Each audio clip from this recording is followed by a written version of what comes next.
Alright, you're good. So what we have here is our PreSonus board. It's StudioLive version, as you can see, 24.4.2. So as you can see, it's a digital board. So we're going to be using a digital board. Unlike our analog board, we have our control panel actually has its channel selective. So you can go to different channels, you can push different buttons, and you come up here and you can see we have our gates, compression, and then we have our just our different equalizers here.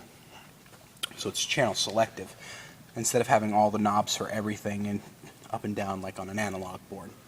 Some of the cool features to note about this board before we even get into the digital, straight digital side, is up here. So you have your trim, and going down the channel you can see it has the 48 volt selection per channel, so you can send phantom power back, but selective, so you can get it there. Input selector, and then coming on down, of course, the faders. Now this has a really good interface actually with its with the computer. It comes with its own program, so you can actually do the interface, and you can see the graphic equalizers and whatnot. So let's go to channel 1, select it. As you can see, up here it lights up. This is exactly how it's mixed, so our equalizer here, our mix for this particular channel. Our knobs, starting over here, our knobs, you can select your frequency range from 36 Hertz up to 465 Hertz, so our lower ranges. Select what hertz you're going to block out here. So I'm picking up out the 155, and then from here we can go to our equalizer, and we can decide how narrow or wide do we want that bandwidth. So do I want it real wide, or do I want it real skinny? So we'll go right about here, somewhere in the middle. Now we can boost it, which would make the graphic equalizer, it would make a pattern that went up, or we could negative, and so it would make the pattern go down. So let's go ahead and let's take that down. We're going to take out some of the lower end like that. Very standard when you're doing it. So we have on selections, on-off switches. So I would have to, in order to enable it, I would press the on button and it comes off. Now if I wanted to, I could create a shelf. Shelves are really interesting. So if I hit shelf here like this, wherever my frequency is, it's a cutoff there for that shelf. Puts a shelf on it. It has a shelf on the high end and on the low end. Nice little standard feature. Again, basic compression for on there, and our gator. But our gator is actually can double up as either a gator or it can be an expansion. So you can add an expander. You can add more sound to it, crank up the decibels. Now let's go up to our auxiliary channels. Our auxiliary channels kind of neat in this perspective. So you select the auxiliary channel by pressing mix. I'm now controlling aux 1. Now, these knobs then turn into every single solitary auxiliary channel. So 1 through 24, okay? If I want to increase more to monitor 1, auxiliary 1 out, I want to put more signal into that for channel 1, whoever's singing there, or if there's an instrument playing there, I can turn it up or I can turn it down. Merely by moving the knob associated with it, you see the numbers here, you can give more or less to that particular auxiliary channel. Let's go back here to the board. And it's the same with all these other things. There are 10 with this particular board. There are 10 auxiliary channels. This is a 24 set board. Coming on down here, we have our select options. So when you select a channel, it goes to channel 1 here.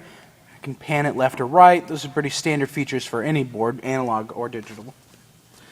But a cool feature is you can assign it to your subgroupings, 1, 2, 3, 4, or main. You could assign it to all. Probably won't. We have it on sub 1. So come over here to our sub 1 channel 1. We have our fader here, up and down.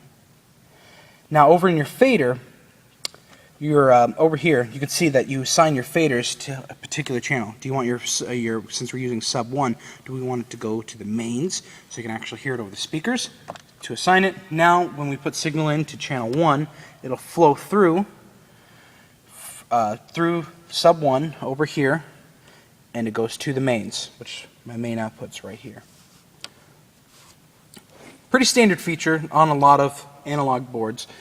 Digital, it's just nice to see. It's a different way of mapping it out and seeing it, actually seeing it, how it works. Now, let's go ahead and let's talk about some of the more digital features that are not really on your analog boards and you're only going to find in boards like this. So let's go over to our channel. So we have our copy, load, and save. Let's talk about loading. So if I want to select a channel, so let's take channel 1, and we're going to load. So I'm going to press load. We're going to go up here to some of our effects. Now this board has different effects, equalizing stuff built into it already. So let's start here at the beginning. So say we have a guitar, and it's a metal guitar. If I hit recall, it's going to load a preset of what it thinks should be for an electric guitar, a metal guitar. And it's going to give us... recalls the EQ? Yes, recalls EQ, compression that it thinks might be needed, and if it needs a gator, it'll put that on there automatically. Okay. So I'm going to hit recall right now. Recall. Now, take a look at my EQs, how they jumped around. See now? They're all set with compressor. There's a gator on, expansion. In fact, the compression's on auto, which is a nice feature, so it can auto compress. You can see that right there. But it automatically loads this preset. We change it again so you can see them jump. So take a look right here how my equalizers are set, okay? Let's go to jazz guitar, okay? Jazz guitar. I'm going to hit recall and watch the EQ jump. See how it sets? So this is what it would think that a good jazz guitar, what it would think that, what the people who made this, I should say, the manufacturers think that a good jazz guitar would sound like through here. It's pretty cool features like through here. Obviously you have control over it, so if you want to tweak it, flesh out some better warm sounds, you can go in there and do that.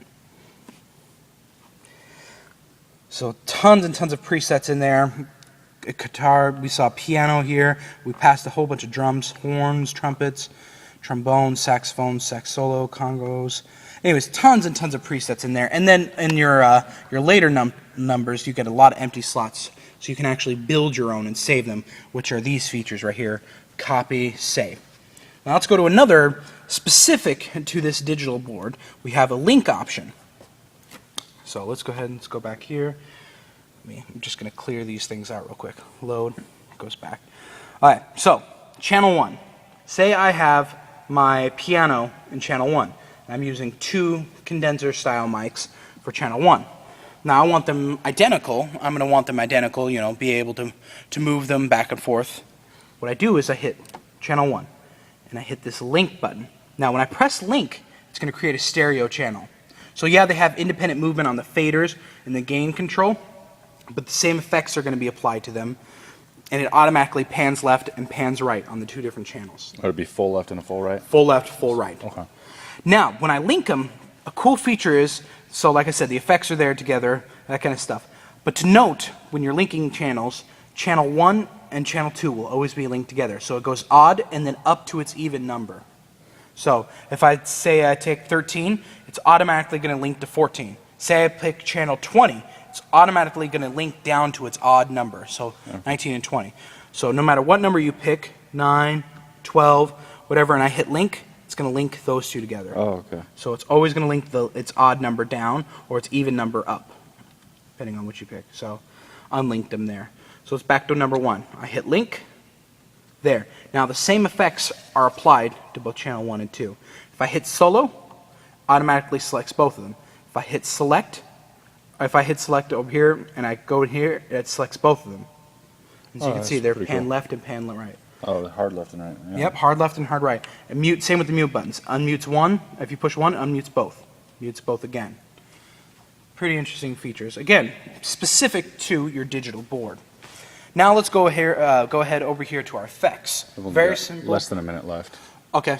Okay, very simple effects. So if I hit mix, so we have 2 channels for effects. You can always mix them into your, like if you have any empty auxiliary channels. But for here, they have 2 specific dedicated effects channels. And you can select them in here, go scroll through, find what kind of, tile room. We have gate reverb, that kind of stuff. And you select it, and then you feed it into the mains, or you can feed it into a particular channel. So, okay, cool. Well, lots of other features. We're done for today. We'll catch you on the flip side. Have a good one. All right, that's Tom. This is Jacob, and that was the PreSonus StudioLive 24.4.2 board. Hope you enjoyed the review. See ya. You'll be able